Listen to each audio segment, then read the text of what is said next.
कश्मीर बनेगा पाकिस्तान राज किसी को नहीं मालूम कि मोमिन, ये राज किसी को नहीं मालूम कि मोमिन हारी नजर आता है हकीकत। सुरैया आपकी भरपूर ताली हो गए।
कहते हैं कश्मीर है जन्नत,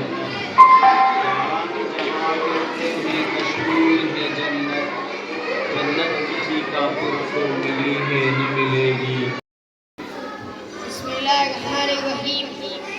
Today we stay with Kashmir. We remember the sacrifices of Kashmiri martyrs and kingdom. The atrocities that occupied Kashmir. We demand international attention to resolve the issue peacefully. Pakistan will continue to support Kashmir's struggle for freedom. Long live Pakistan! Long live Pakistan! Wassalam. यहाँ पे मोहद्दस हाज़रीन कराम, मैं आज जिस अहम मसला पर आपसे मुखातिब हो, ये वो नाज़ुक और अहम तरीन मसला है कि जिसकी सदाएं गुज़िश्ता 77 वर्षों से दुनिया सुनती रही है, मगर ताहाल ये मसला हल नहीं हुआ। ये मसला कश्मीर का मसला है, ये कश्मीरी अवाम का हक खुद अरादियत का मसला है, ये कश्मीरी अवाम की आज़ादी का मसला है, ये इस कश्मीर जन्नत नज़ीर का मसला है। हर सरा तवाया वतन तमी समवाया, हर सरा तवाया वतन तमी समवाया, दामेदा दियारों में बसरूगी नु गठले दे। माँ कश्मीर तो जन्नत है ना, जन्नत में तू